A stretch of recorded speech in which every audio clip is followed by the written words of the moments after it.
Gente, olha só, continuando, literatura, terceira fase do modernismo, geração de 45, lembra?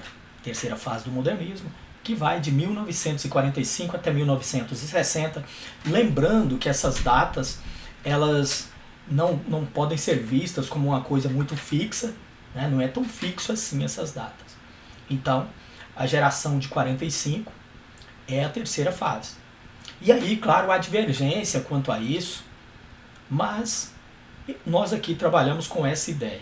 De 22 a 30, primeira fase, geração de 22. De 30 a 45, segunda fase, geração de 30. E de 45 a 60, terceira fase, a geração de 45. Nós trabalhamos com essa lógica. E o que vem depois de 60, Cláudio? Nós trabalhamos como se fosse já literatura contemporânea. E alguns já começam a falar, inclusive, em um pós-modernismo. Então, mais ou menos assim que a gente segue a nossa lógica. E hoje, aula passada, lembra que nós falamos de João Cabral de Melo Neto, gigante.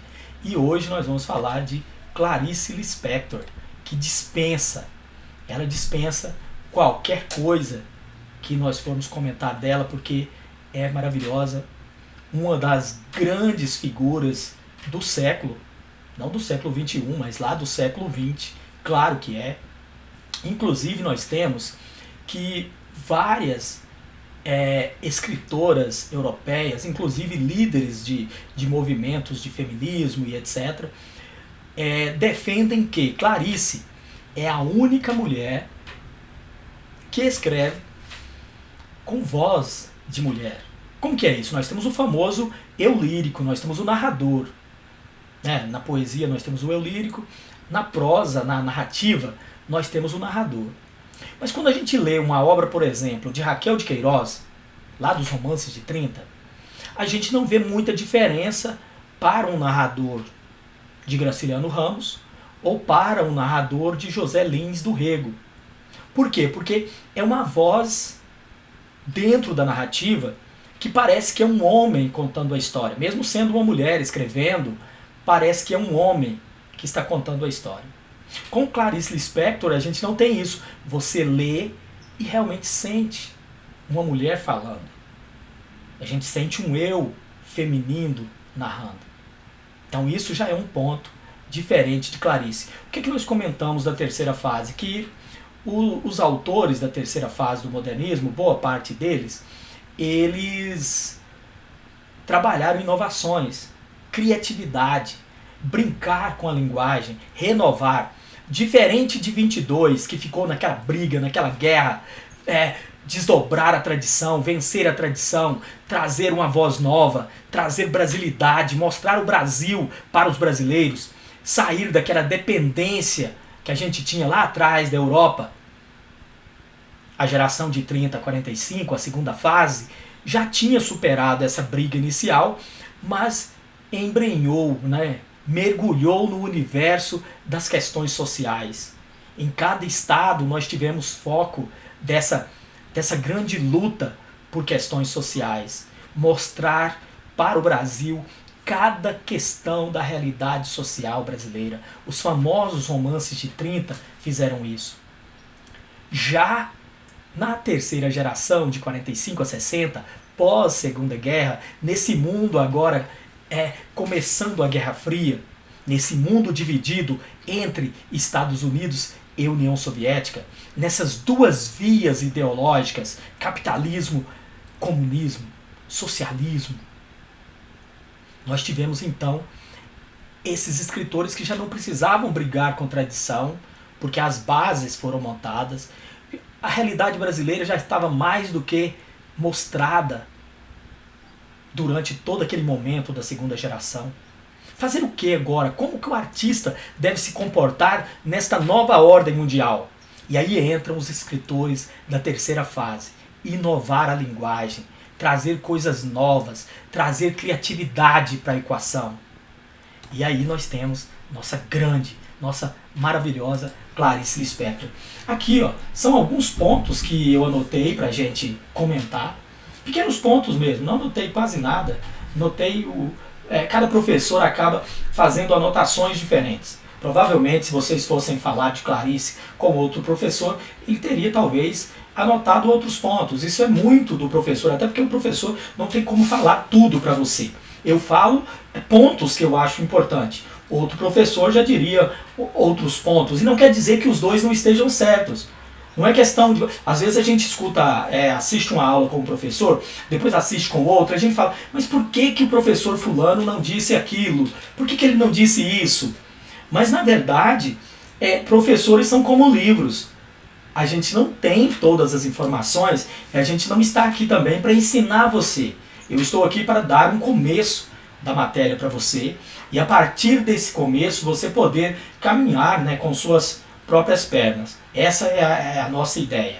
Você tendo por onde começar e buscando a sua aprendizagem, caminhando com suas, como eu disse, com suas próprias pernas. E aí, primeira coisa nos textos de Clarice Lispector. Lembrando que isso aqui serve basicamente para Clarice Lispector. Os contos, os romances dela já começam com uma diferença. Não segue aquele enredo linear que a gente conhece. O que é o enredo linear? Uma história que começa, tem um equilíbrio inicial, acontece um problema qualquer que desequilibra ali a vida da personagem principal, e isso é o tal do gatilho. Acontece um gatilho qualquer, um problema, alguma coisa que desequilibra. A partir desse desequilíbrio, a personagem vai reagir a isso e vai provocar as ações. As ações da personagem principal, as ações do protagonista. Ação 1, ação 2, ação 3, ação 4 e por aí vai. Até chegar em um ponto máximo da história, que é o clímax, e que prepara o ambiente para aquela surpresa final que é o desfecho. Isso é o romance chamado linear, é o romance normal. O romance, aliás, não, o enredo. É um enredo normal. Clarice não segue esse enredo linear. Já foi uma crítica na época dela. Criticaram muito a obra de Clarice, que ela não seguia essa linearidade. Disseram até que o que ela fazia não era prosa, não era romance, não era conto e etc. E outra coisa diferente em Clarice é a palavra ali, epifania. Todo o texto dela tem como base essa epifania. Se a gente fosse buscar a obsessão artística de Clarice, estaria nessa questão da epifania. O que é epifania para ela, dentro da obra dela? É uma revelação. A personagem tem uma revelação qualquer. Nesse conto que vocês vão ler para fazer atividade, ele chama Amor. No conto Amor, a personagem Aninha é uma dona de casa, uma mulher comum. Uma mulher comum, que vive uma vida comum, uma vida tranquila. Os filhos já estão crescidos, o marido está muito bem de situação, o marido está com uma situação financeira muito boa, uma situação estável na vida. Uma família boa, de classe média. Só que ela, do nada, ela tem uma epifania, quando ela vê um cego mascando chicletes. E é geralmente assim, a obra dela gira nesse ambiente do dia a dia, coisas corriqueiras do dia a dia. Está tudo anotado aqui, os pontos que eu estou falando. E essa ação, então, aquela coisa do enredo, de ter ação 1, ação 2 da personagem, na obra de Clarice, a ação é secundária, ela não é tão importante. O importante mesmo são as impressões da personagem diante da revelação, diante da epifania. O que é importante mesmo é o fluxo emocional da personagem. São personagens geralmente femininas. No livro de contos, Feliz Aniversário, é uma senhorinha que está ali numa festa de aniversário. No livro de contos, aliás, o nome do livro é Laços de Família. No livro Laços de Família, no conto Feliz Aniversário, tem uma senhorinha, né, diante de uma mesa ali, uma festa que foi feita para ela, e tudo acontece naquele momento. Tem um outro conto que eu esqueci o título, de uma menininha que sonhava ganhar um cachorro. Tem um outro conto que é da galinha.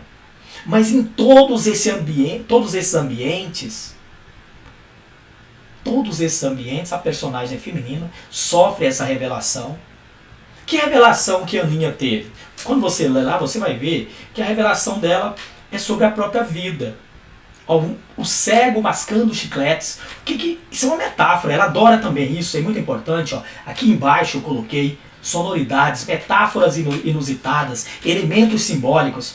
O chiclete é um elemento simbólico, é uma metáfora. Um cego, uma pessoa que não vê, um cego mascando chicletes. E o que é um chiclete? É a famosa goma, né, de mascar, porque é uma... isso aí é uma figura, é uma metonímia. Mas a goma de mascar, o que ela é? Você mastiga enquanto está docinho, está gostoso. E aquilo na sua boca, aquela explosão de sabores. Mas de repente, o seu queixo aqui começa a doer e acaba o sabor. E você está mastigando só borracha. Aquilo não tem mais sabor.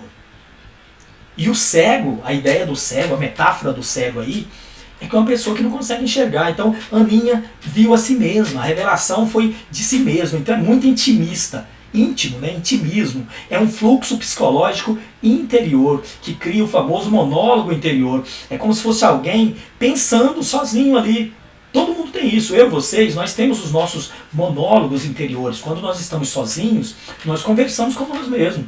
Se não me engano, foi inclusive o filósofo medieval Santo Agostinho. Santo Agostinho, ele falava da ideia do monólogo interior, quando a gente está sozinho e começa a conversar com a gente mesmo. A gente faz ali um diálogo interior sozinho, com nós mesmos.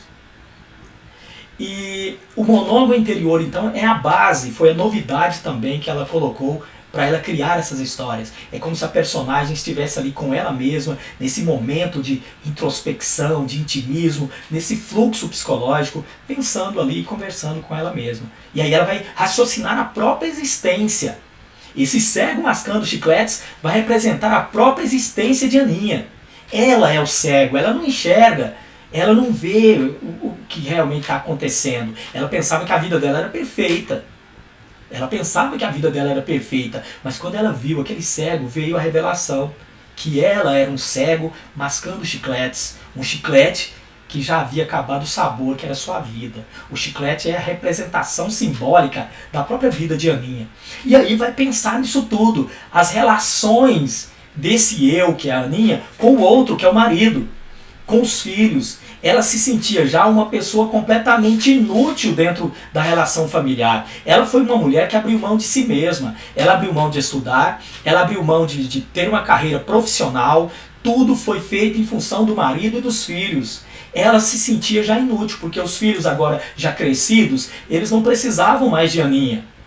E ela então ficava tentando no seu dia a dia inventar pequenas coisas para compensar essa ausência de importância na família. Ela então pegava uma roupa para levar na costureira, para consertar, fazia compras e etc. Compras para casa, costurar as roupas do marido, passar a roupa dos filhos, buscando maneiras de ser útil para a família. Mas quando ela viu aquele cego mascando chicletes, ela falou, gente, a minha vida é esse chiclete sem sabor. Esse chiclete que já foi mastigado 1000 vezes e que no começo era muito doce, mas que agora não tem sabor nenhum. E isso bate o desespero em Aninha. Então todo o conto, amor, gira em torno desse fluxo de consciência, desse fluxo simbólico, desse monólogo interior de Aninha. Deu para entender o que é a epifania? A epifania de todos os textos de Clarice tem epifania, Cláudio? Todos. Todos vai ter uma revelação da personagem. A personagem, na maioria das vezes, feminina. E por aí vai. Então deu para entender mais ou menos o que é Clarice. Leiam vários textos de Clarice. Tem um romance muito legal que é Água Viva. Tem também A Hora da Estrela. Tem textos maravilhosos.